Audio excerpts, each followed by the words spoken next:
just how much of an autist I am, I found this clip 5 years ago at the 5-hour, 9-minute mark of a 9-hour conference that I autistically listened to front to back. Like, this is what I was doing in 2019. Like, when people say, Benz, you came out of nowhere. Who put you on? You know, how does this guy, like, he must be working for the CIA.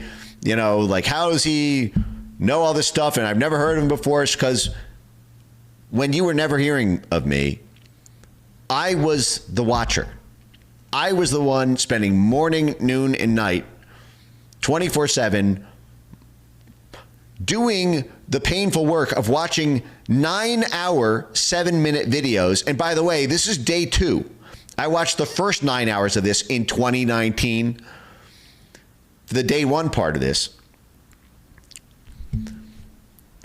So your boy put in the hours. But the reason I'm showing this to you is because, I get to this, actually, let me skip a little bit ahead before we watch this, so that when you watch this, you can process what this is. Okay. So if this is a difficult video for you watching, and you're going to watch the video in a second, here's another shocker. You paid for it. The Atlantic Council receives U.S. taxpayer funding from the State Department, USAID, the National Endowment for Democracy, the CIA cutout, the Defense Department, the U.S. Marines, the U.S. Air Force, the U.S. Navy, and numerous other federal agencies. Every single one of those provide annual funding every year to this group you are about to watch, training journalists from Reuters, from the New York Times, from Der Spiegel, from Le Monde, in a frigging how I learned to stop worrying and love the bomb style smoky room, so that they can go back to their desks and flag disinformation in Trump tweets and pro-Brexit tweets.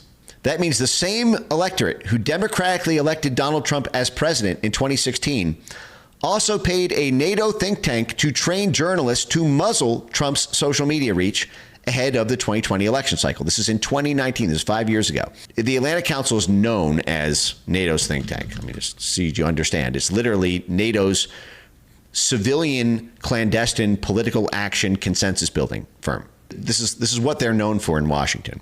They represent NATO. So again, their largest funder, the United States Department of State,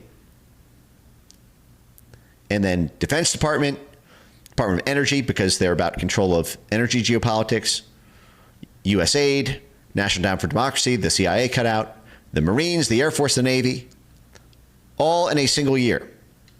What are they paying them to do?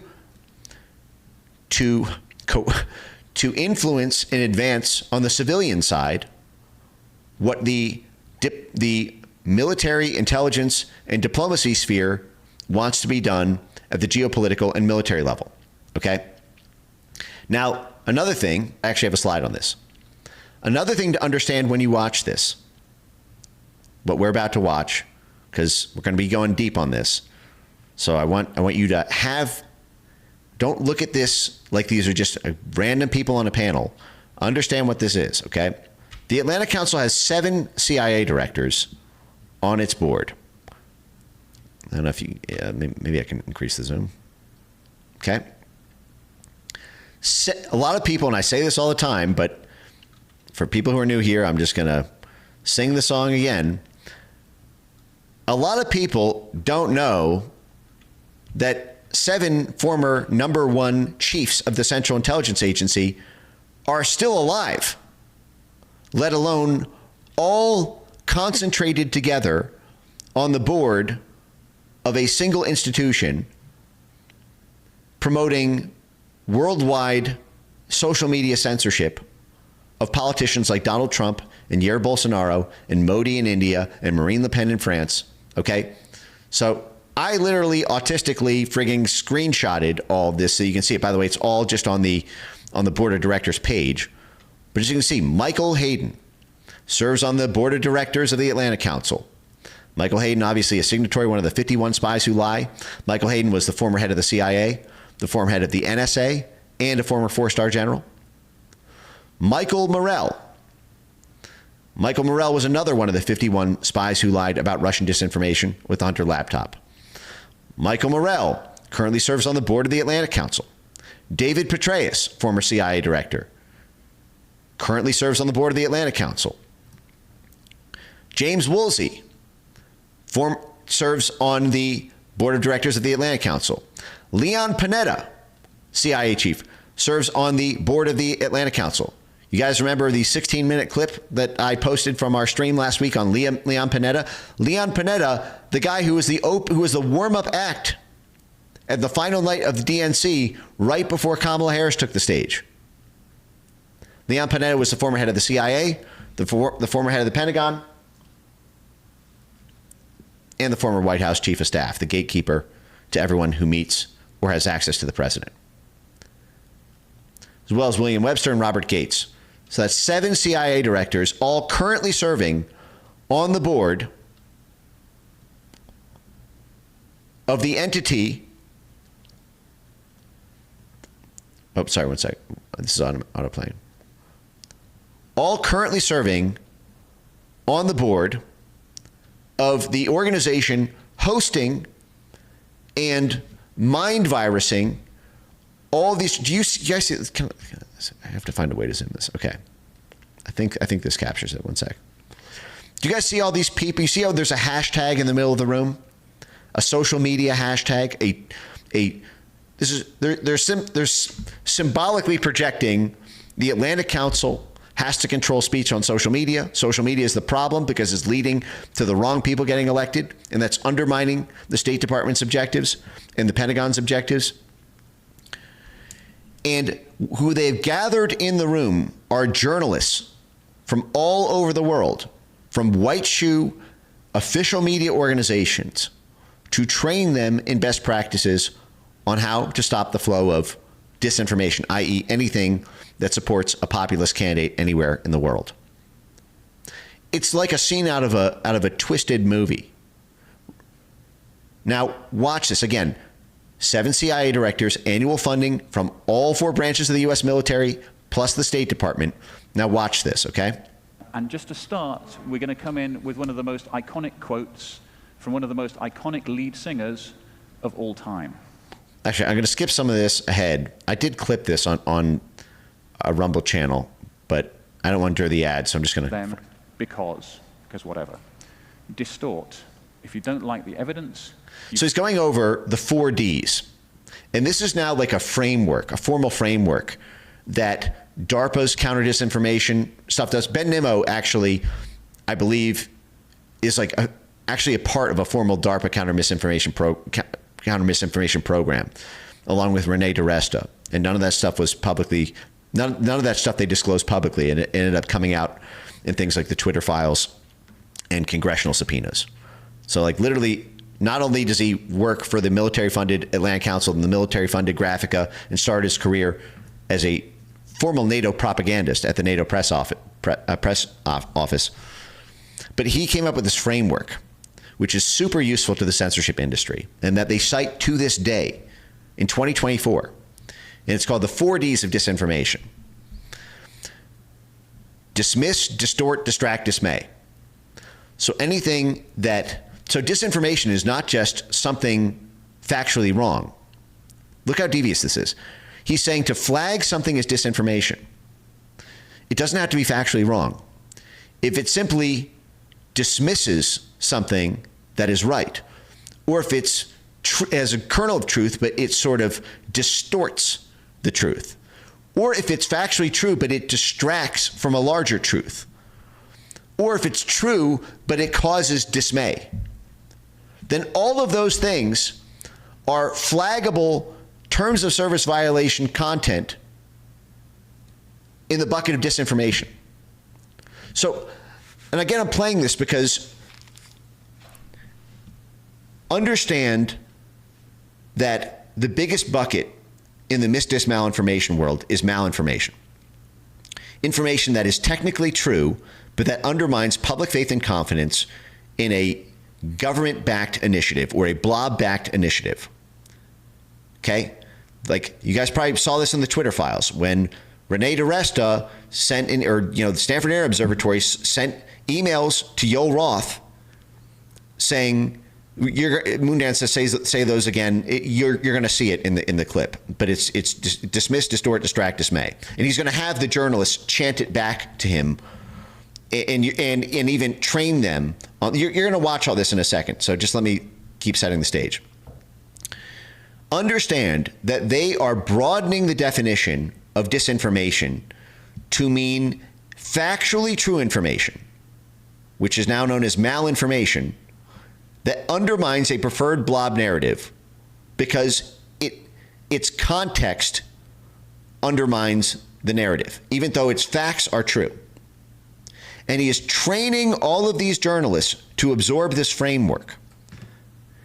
This is how you have, it's not like some crazy thing that the Election Integrity Partnership pressured Twitter 1.0, Yoel Roth and squad, to say, you need to censor anyone who self-reports an adverse injury from vaccines, because even if it's true and they really were injured by the vaccines, it still undermines public faith and confidence in the fact that vaccines are safe and effective. That was not some crazy, off-the-wall, going rogue thing for EIP. I guess at the time it was the Virality Project for censoring COVID. This is doctrine. Okay. And this doctrine is being incubated in the Atlantic Council, the military, State Department, CIA back channel of NATO's tank. Think tank, but a lot more emphasis on tank. Again, it's funded by all four branches of the military. So let's keep going. Fake your own. You come out with your own alternative facts. Distract. If you're accused of something, then you accuse somebody else, either of the same thing or of anything else they can think of. And dismay, you say that if your critic continues down this path, the world will come to an end. Dismiss, distort, distract, and dismay. Let me just so you understand how corrupt this is, I'm going to show you one other thing real quick. So you understand how evil this all is and can maybe make sense of some of the other things that I've told you guys.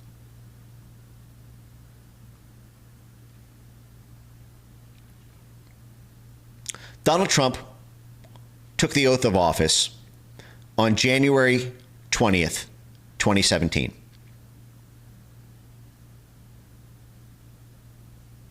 January 20th, 2017 was Donald Trump's first day in office. Do you know what happened the day before? One day before Donald Trump was sworn into office? The Atlantic Council, with 7 CIA directors and annual funding every year from the State Department, the Pentagon, and CIA cutouts like the National Endowment for Democracy, signed a formal deal with Burisma.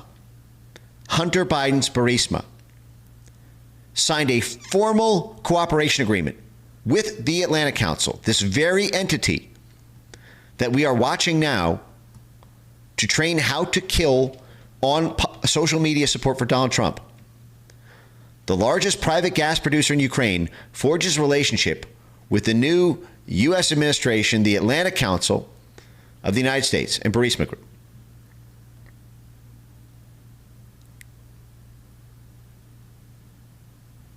So that the Atlantic Council could lobby on Burisma's behalf.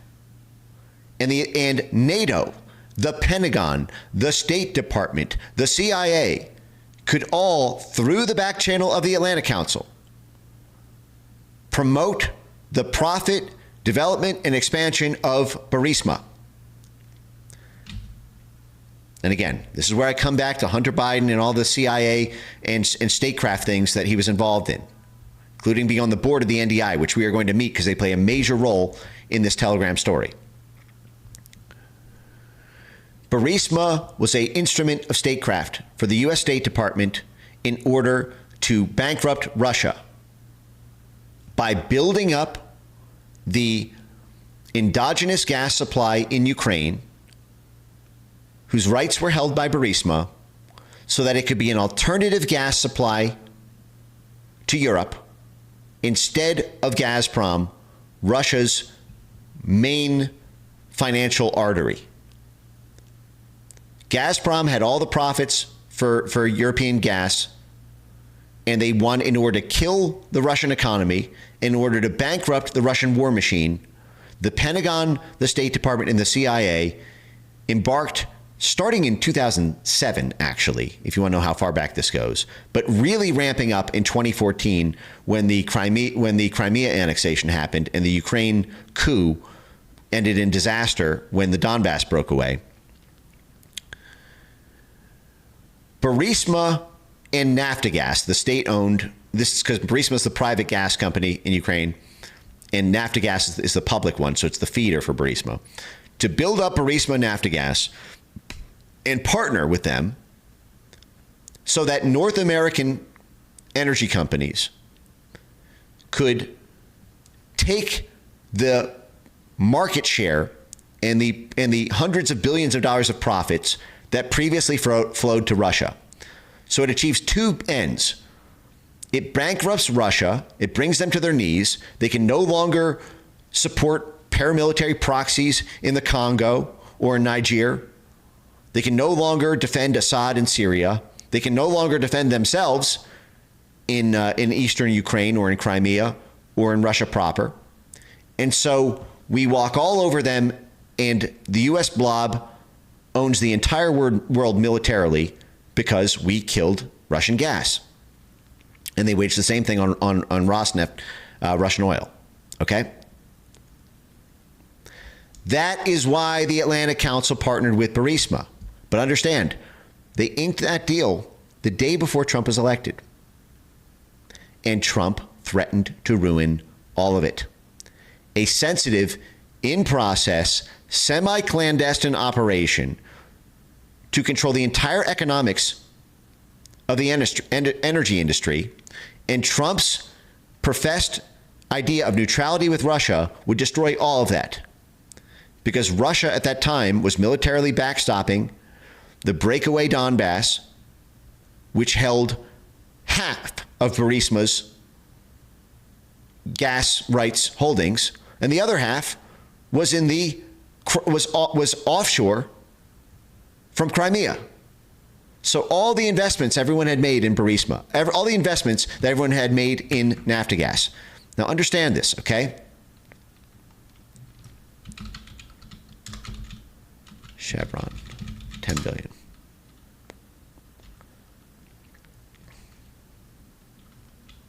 One second.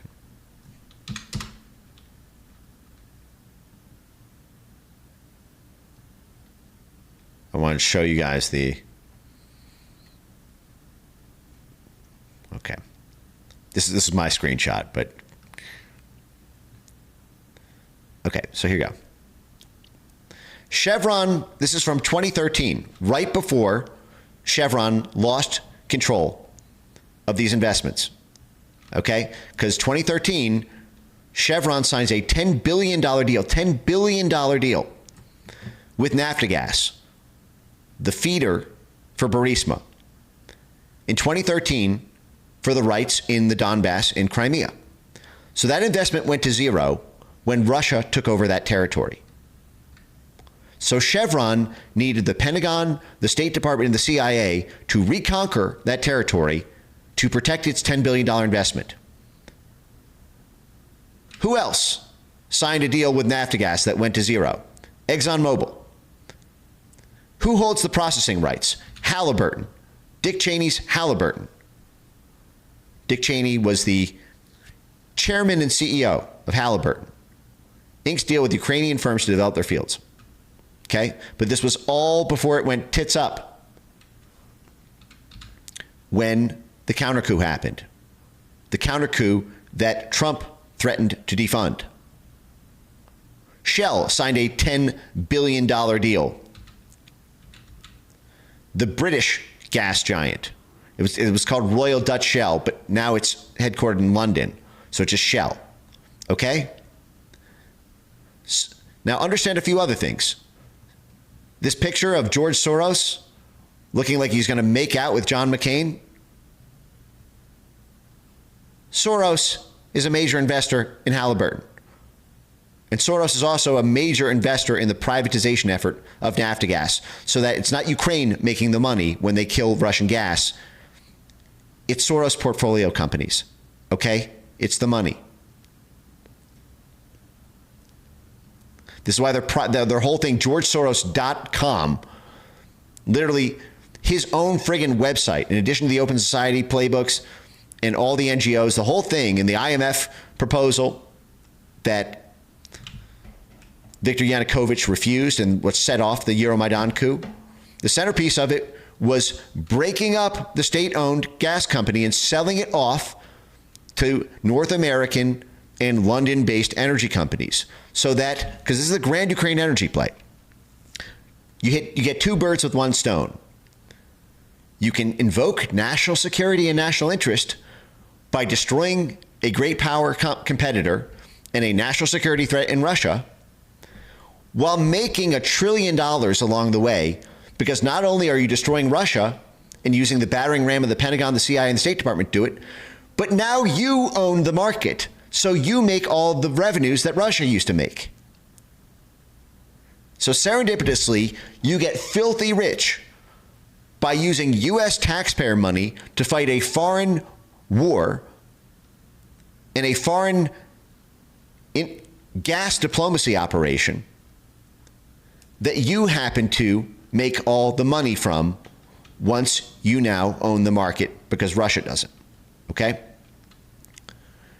And there's a lot here, but let me keep going. But I just want to again say this, like, this is why I come back to what the Atlantic Council is, just like what the Carnegie Endowment is, just like what the Wilson Center is, and all these other major players in the Telegram censorship story that, again, we're going to get to a little bit later here, is because NATO funds the Atlantic Council to achieve on the civilian side what is necessary for the military or statecraft objective.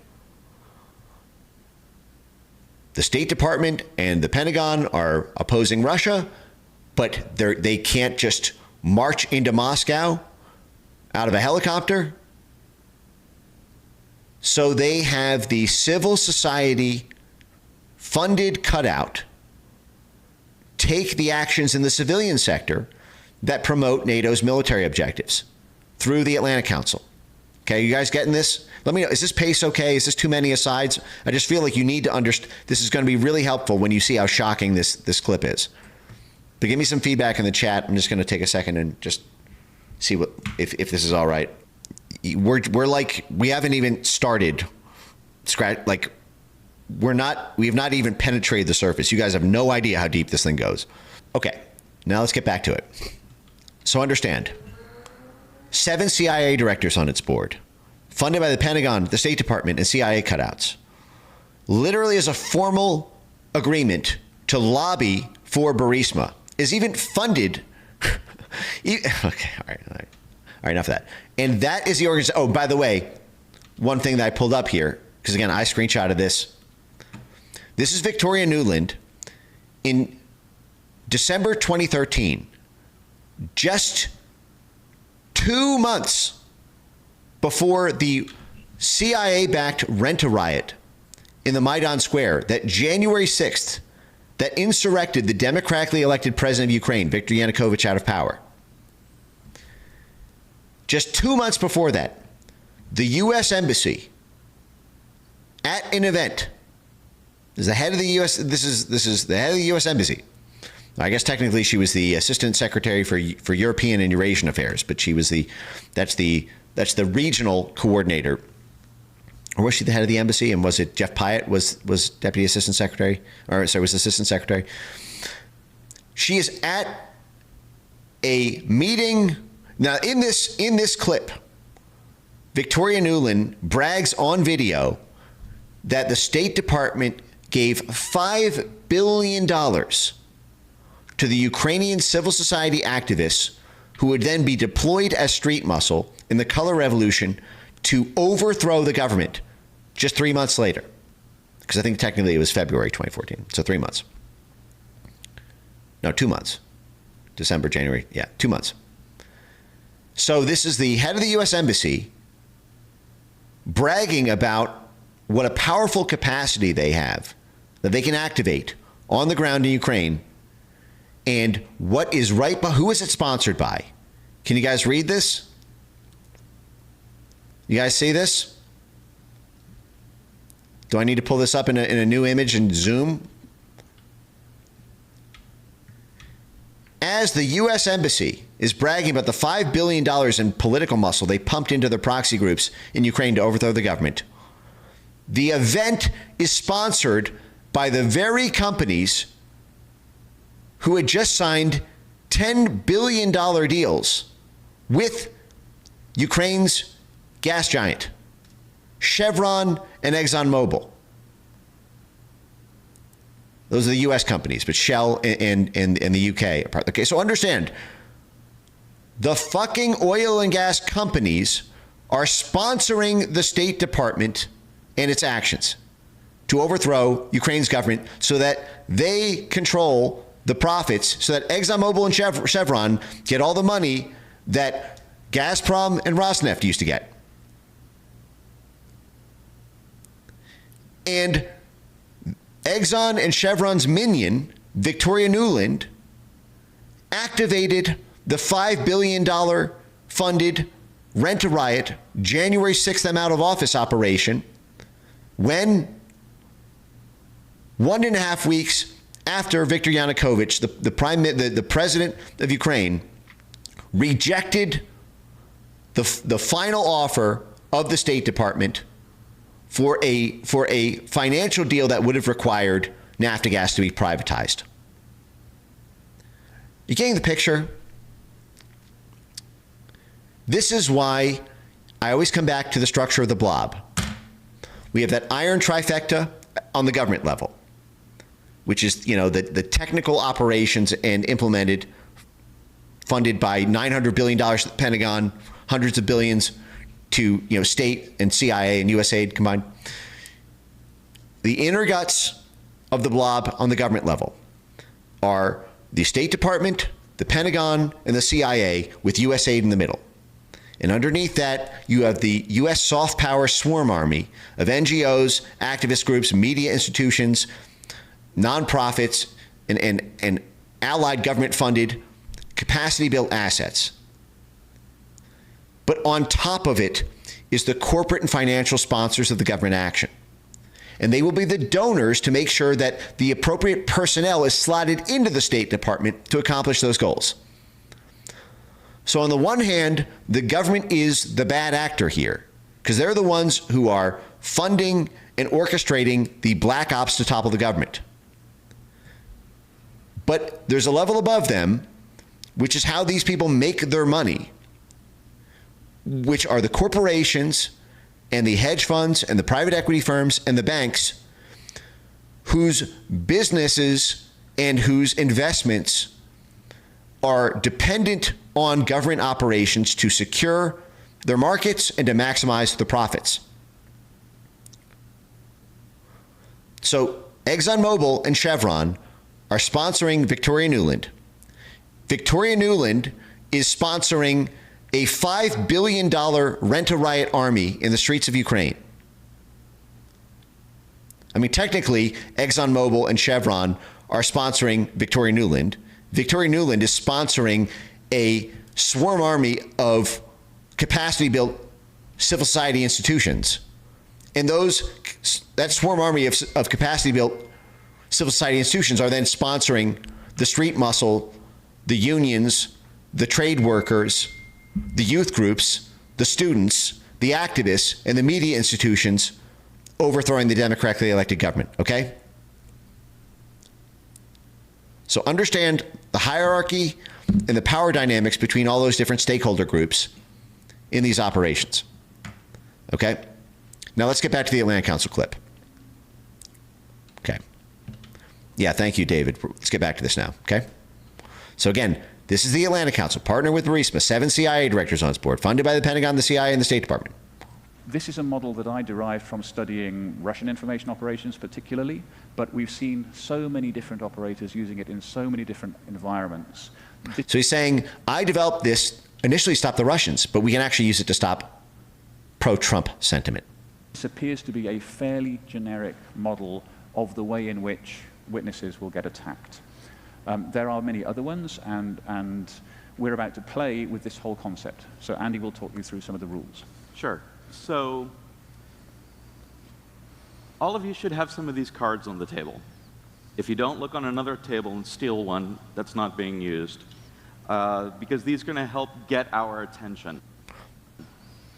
We are going to... Do you see what that placard says? Set of slides. Sound from video is really weak. Okay, let me add a gain filter to pump it up. Hold on a second here. Let's see, is this better? Showing quotes from different organizations and individuals who are using certain rhetorical devices to make their argument. Okay, so he's saying we're going to do an exercise. Journalist in the room, journalist in the room, journalist in the room, journalist in the room, journalist in the room. Pentagon, CIA, and State Department spooks here, okay? And he's saying we're going to now, I, sponsored by the Pentagon, are going to train you, private sector independent journalists, to spot the rhetorical devices people online use to make their argument. That's what he said. And so, if you go through all of them, at least one of these four will apply. Again, dismiss, distort, distract, dismay. Everyone say it with me. Dismiss, distort, distract, dismay. They are literally getting independent private sector journalists. The CIA, the Pentagon, and the State Department are getting swarms of journalists to repeat back to them like bleeding sheep. Bah, bah.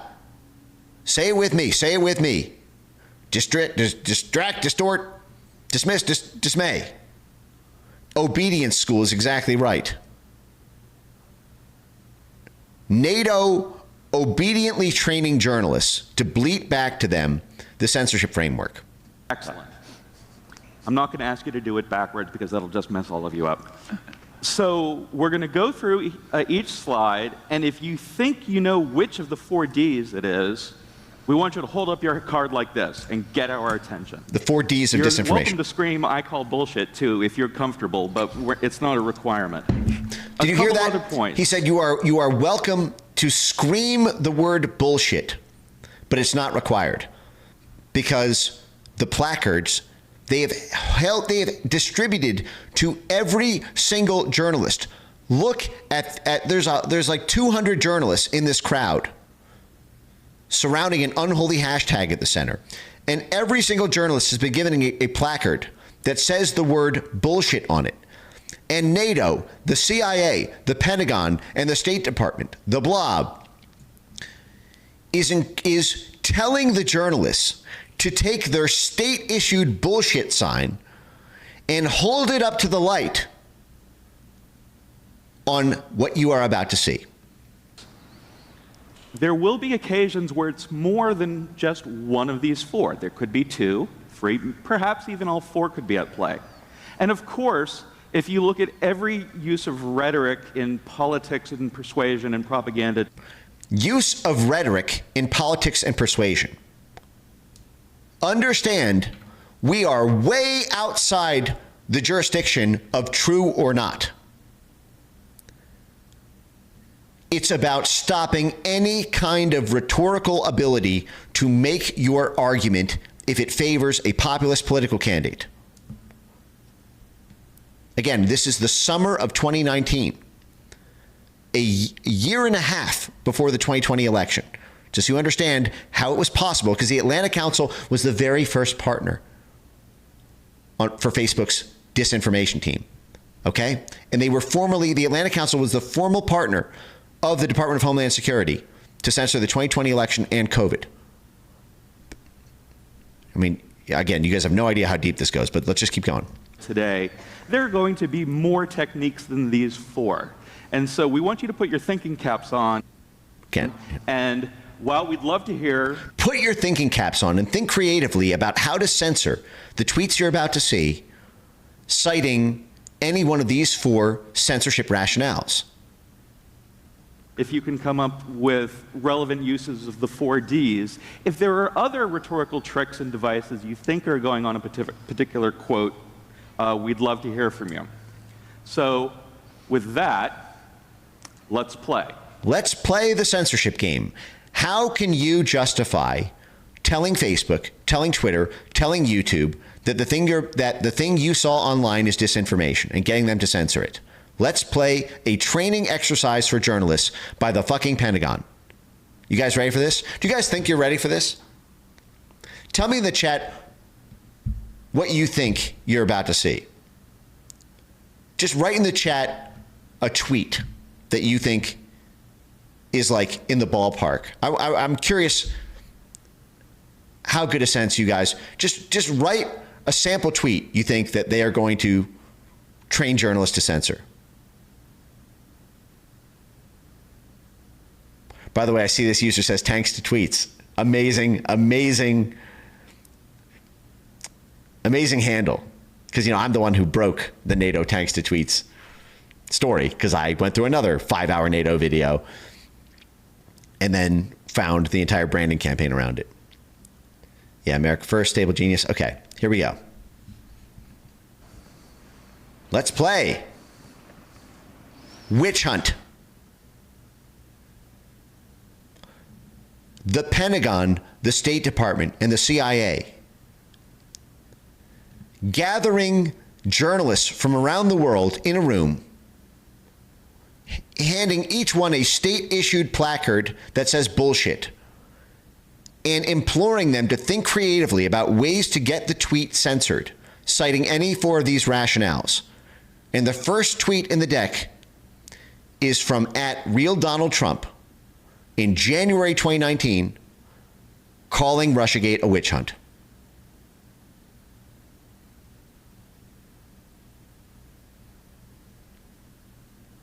That is NATO's definition of censorable disinformation on all social media platforms. The sitting US president, with his, at the time, free and unfettered, most popular Twitter account in the world, tweeting out 2 words, witch hunt. And NATO is wheeling in the world's most highest perched journalists from around the world to train them to report this tweet for disinformation.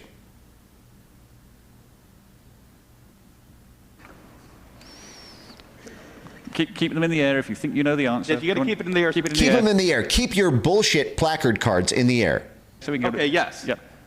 And stand up and speak. You guys see this? Let's just get a frozen shot of this guy. Keep them in the air if you think you know the answer. If you got to keep it in the air. Keep it in the air so we can go Okay, yes. Yep. And stand up and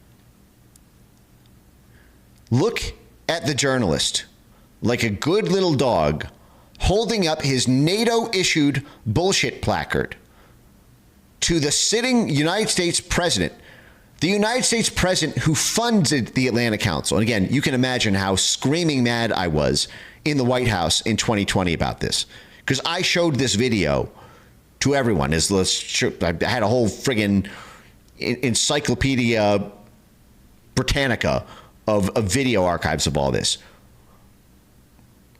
But the United States government was funding the overthrow of the United States government. And I'm sitting here staring across from people at the White House budget office saying, how can you let this happen? Donald Trump's Pentagon, who hates him and wants him gone, and Trump is warring with, I'm being asked to look up quotes for Donald Trump about what JFK had to say about betrayal by his own generals. And he's funding this event as the Pentagon trains journalists to stop the ability to use social media to counter media propaganda about Russiagate.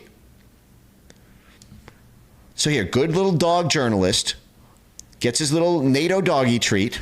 Let's see what he says. speak loudly, and Yeah. actually even better, wait for the mic to come. Yeah. Thank you. Well, it's obviously, it can be any number of the Ds. You can say it's Oh, there's another one. They called on a different person who. distorting what they're saying. Or It could be any one. We could get this censored as disinformation as any one of these four. So let's just listen to this. or distracting them from whatever the issue is, saying, the issue isn't real, they're just after me because as they're witches and it's evil, I'm the injured party here. So, I'm the injured party here. So it distracts from the integrity of the Federal Bureau of Investigation. could be a whole lot of them. Trump's got a nice range when it comes to disinformation. Trump's got a nice range when it comes to disinformation.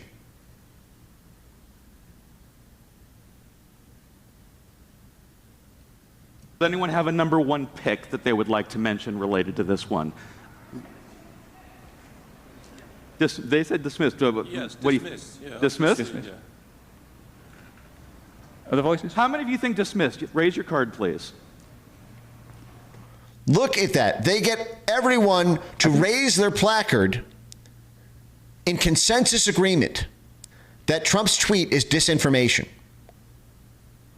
NATO training, using peer pressure, getting them all in a room, issuing them state-issued, Pentagon-funded placard cards that read the word bullshit on it, and encouraging them really get into the guts of it and find an even stronger articulation for how we can get Trump's tweet calling Russiagate a witch hunt. Because remember, this is before. This was June 21. The Mueller hearing was in. I'm sorry. This is June 2019. The Mueller hearing, I believe, was in July of 2019. So Russiagate was at its absolute apex, and they needed it, and they needed political support for Mueller. Because just weeks later, Mueller was to testify about all the evidence, and then it all came crashing down because it turned out Mueller had fucking bubkiss. We're on to something here. Yeah, absolutely. So, Hey, wait, Jennifer, I flipped this. You can go to the FFO Rumble channel. Here, let me show you the link that you can go to for this, okay? Like, we can just watch from this, if you guys want, because I think I even captioned it. Distract. So here goes. yeah, absolutely. So, you're right that underneath that attempt, there are, he's twisting the story, he's accusing somebody else of the same thing, right? But He's twisting the story. He's accusing someone else of the doing it. main thing is what he's saying is like, don't listen to them because it's a witch hunt. So it's disinformation because he's saying don't listen to them. So that was our first one. All right. Number two. Number 2 is a Brexit ad. Vote to leave the European Union. Because we send the EU £350 million a week. Let's fund our NHS instead, their own public health care instead. So understand, this is a factually true data point.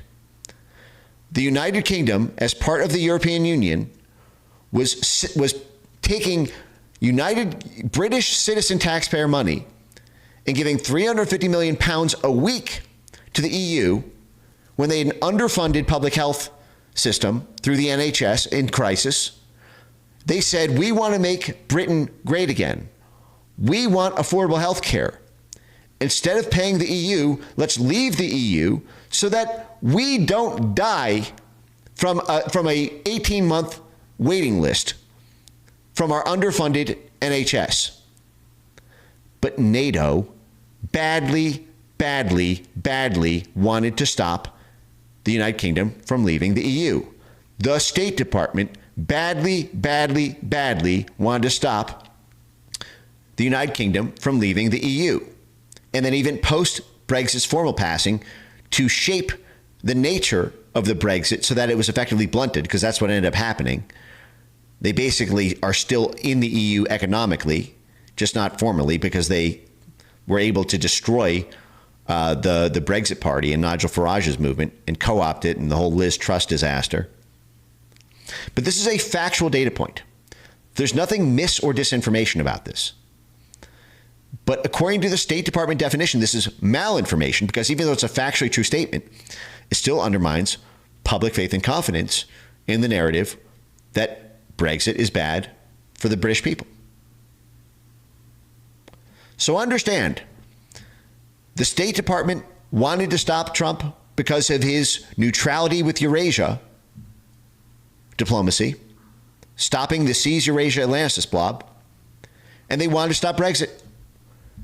So they funded the Atlantic Council to train hundreds of journalists to censor all social media speech which supported Donald Trump or Brexit.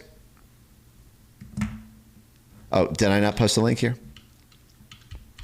Link here, okay? Topical here. Remember, cards up when you have an idea.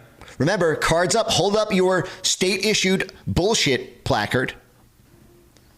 Back here, and please wait for the mic. Distort. And Ben Nimmo, DARPA man, Atlanta Council man, Graphica, literal frigging professional NATO PSYOP guy who's now at Facebook, says, you the man, you're right. Distort. Any other takers? Any suggestions? Well, let's ask, how many of you think this one has distort involved? Look at everyone raising their placards. Good, I'm getting it right. I got the exercise right. Okay, that's a lot. Look at everyone holding up the Any bullshit other- placard and smiling. Ah, yes, I'm getting it now, guys. Sure. Boy, this is powerful stuff. I can report fucking anything. Someone says we're paying 350 million pounds to the EU. Disinformation. What do you mean disinformation? This is literally government data, but it's distracting. Devices anyone wants to mention? We've got a big hand over here. Let's. Oh, you just kept your hand up? Her hand goes back down. Are there any others, or are we just going to stick with that one? Yes, man, right here. Distract. Okay, so for those who couldn't hear, it's also distract because it's trying to focus attention on the NHS. So this is reportable for disinformation because it's distracting the British public on focusing on domestic problems on the NHS when they should be focused on how great staying in the EU is. Do you understand why the top-level framing that I said on the Tucker segment is this is the end of civilian control over government?